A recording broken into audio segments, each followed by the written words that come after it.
O técnico Eduardo Cudê tem apenas uma dúvida para a partida de quarta-feira contra o Fluminense na semifinal da Copa Libertadores, lá no Rio de Janeiro, cidade maravilhosa. Enquanto isso, aqui em Porto Alegre, as últimas questões burocráticas são definidas para que os bilhetes do Beira-Rio, do jogo aqui no dia 4, sejam distribuídos para os sócios e comecem a fazer o check-in e depois as vendas. Na questão política, reunião do Conselho Deliberativo que aprecia os números da gestão, mais a possibilidade de uma reforma do Gigantinho e outra. Alessandro Barcelos recebe um aliado importantíssimo para a questão das eleições coloradas do final do ano. A gente vai falar sobre tudo isso, então fica comigo depois da vinheta.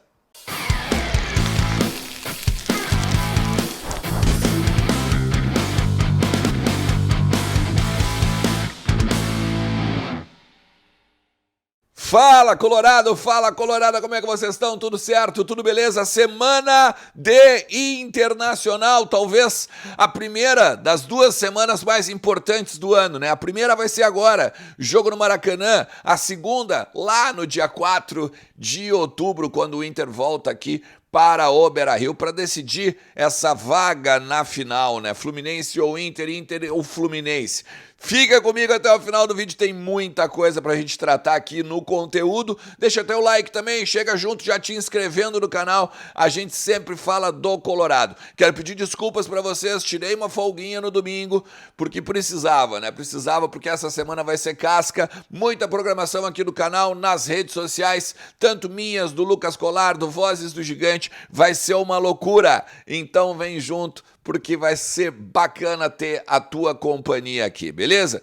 Quero falar com você sobre essa questão do Hugo Malho ou do Bustos, que está tomando aí as redes sociais, as informações, o noticiário colorado aqui em Porto Alegre, tá? E aí eu conversei com algumas pessoas sobre a possibilidade, sim, de o Hugo Malho tirar o Bustos da titularidade. E aí eu acho que aqui a gente tem que ir um pouquinho além.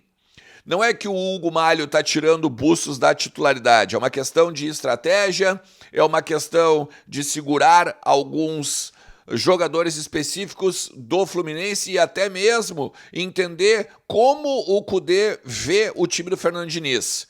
Porque olha só, o Hugo Malho ele não viaja, ele já não joga contra o Atlético Paranaense lá na Arena Baixada, né?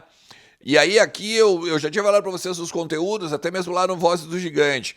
O Hugo Malho é meio que o 12º jogador, então. Essa era a leitura que eu fazia. Não era só a questão dos estrangeiros. O Hugo Malho tinha demorado já para jogar, né? Porque a última vez que ele tinha entrado em campo era em maio. Daí ele fica um tempo sem jogar, até ser apresentado no Inter e tal. Daí ele joga dos últimos 6 jogos, 5 jogos, sendo 3 titulares. E aí ele precisa dar uma descansada, justamente por conta agora da Libertadores. Por quê? Assim, me contaram o seguinte, o lado esquerdo do Fluminense é muito forte, com o Keno, com o Marcelo, e até mesmo se por um acaso o Ganso ainda não tiver condições de jogo, o Marcelo vem para o meio. Então assim, o Marcelo jogaria, até no jogo contra o Cruzeiro, jogou mais pelo lado direito, né, se a gente for olhar. Mas assim, o lado esquerdo, muito forte, não daria para ter um lateral que avança tanto. O lateral teria que ser mais resguardado. O Bustos tem questões defensivas importantes? Até tem, mas o Hugo Malho é melhor nesse quesito. Esse é o ponto 1.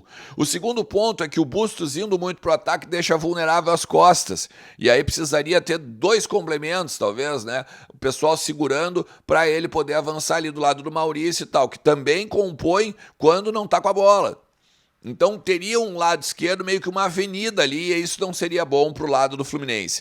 A segunda questão é que o Vitão, né? Tá um tempão sem jogar também, não joga desde o Flamengo, lembra? Foi quando ele teve a lesão. Então, o Vitão é mais técnico, o Vitão é mais tático, só que precisaria também de um complemento do lado dele para fazer a dupla de zaga com o Gabriel Mercado. E aí o René, que também muitas vezes entra, né, pro lado, puxa pro lado os jogadores, tanto o Mercado quanto o Vitão, e fica ali como um terceiro zagueiro. Então, defensivamente, o Inter tá ok. Pro lado do ataque, bom, daí a gente tá acostumado. O Maurício, o Arangues, o Wanderson, o Alan Patrick, Ener Valencia, o Johnny ali na frente. Esse é o time do Internacional que vai enfrentar o Fluminense. Ou seja, uma dúvida pelo lado direito ali na lateral. Já o Fluminense tem uma questão importante que é o John Kennedy. O John Kennedy pode daqui a pouco ser uma dúvida aí, o Fluminense de repente está tentando fazer um mistério, porque ele teve uma fissura no dedo, né, e está machucado nesse quesito. O Fluminense diz que não vai ter problema nenhum, que ele vai para o jogo, que aí o Fluminense do meio para frente também teria o André, o Keno, o Arias, o próprio John Kennedy, o Paulo Henrique Ganso e ainda o Cano na frente, junto com o John Kennedy, como eu falei, tá? Então, assim, é um mistério? É um mistério, é um ingrediente, claro que é um ingrediente, mas assim, nem lá no Rio e nem aqui se pensa em alguma questão assim de surpresa, alguma questão que possa de repente vir a ser, nossa, isso aqui eu não esperava. Tá? Para esse jogo agora da semifinal. Ó, os ingressos, tá, gente? Os ingressos para a semifinal aqui no Beira-Rio, provavelmente na quinta-feira começam já a ser, então, liberados. O que acontece? Primeiro check-in.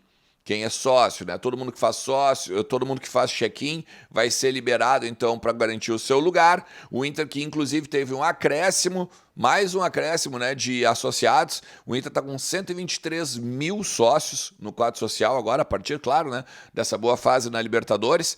Mas é bem provável que, dependendo da quarta-feira, do que aconteça na quarta-feira, ainda até suba por conta, né? Vamos supor, que o Inter vence lá ou empata lá, volta bem vivo da Libertadores, daqui a pouco vai ter gente querendo se associar, porque é óbvio, né? Aí vai garantir o seu lugar na semifinal. Vai ser só para sócio, é óbvio. Tanto para quem é carteira vermelha, quanto para quem depois paga o bilhete, né? Os 50% e tal nas outras modalidades. Não pensem que vai ter ingresso à venda aí para torcedor, entre aspas, comum, né? Ou não sócio, beleza? Gente, quero falar com vocês sobre uma questão política que também está rodando aí, porque hoje tem reunião do Conselho Deliberativo.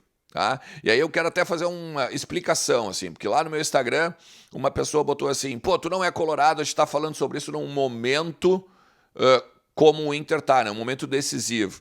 Eu quero explicar o seguinte, a reunião, por exemplo, do Conselho Deliberativo de hoje, ela é ordinária, ou seja, ela é estatutária, ela é obrigatória pelo clube. Então não faz diferença se o Inter está ou não numa semifinal da Libertadores para as questões políticas do clube, para as questões de administração do clube. O clube precisa girar, precisa rodar. É claro, poderia daqui a pouco ter cancelado, e até poderia, né? O presidente Sérgio Ilharden poderia ter convocado alguma coisa assim, mas não é o caso, entende? Porque a política hoje, no momento, ela não está tão dentro assim do vestiário. Mais ou menos, mas tu vai entender por quê, tá? Primeiro de tudo é o seguinte, as contas, análise das contas do Alessandro Barcelos, da gestão Barcelos agora de janeiro a julho. Isso eu acho que é importante ter algumas coisas assim, ó. Vamos lá. O Inter está com um déficit nos 7 primeiros meses do ano de 40 milhões. Isso é ruim, claro que é ruim. Mas, em contrapartida, é um déficit 16 milhões menor do que o orçado. Eles orçavam, por exemplo, 56 milhões de déficit nesse período agora dos 7 meses. Ou seja, está com 40 milhões negativos, é ruim? É, mas está a menos que o orçado. E aí por que eles, vamos dizer assim, internamente ficam felizes com isso? Porque a arrecadação do Internacional também está acima do orçado. 2 milhões, mas está.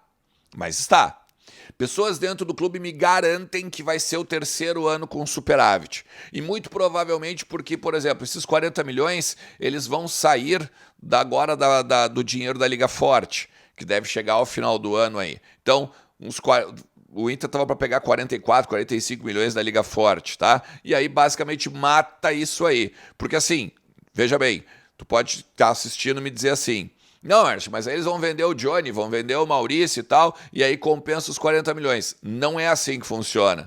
Porque os 40, o Johnny e o Maurício, eles estão numa outra rubrica que também precisa atingir uma meta de 130 milhões, por exemplo. Hoje o Inter não tem essa meta.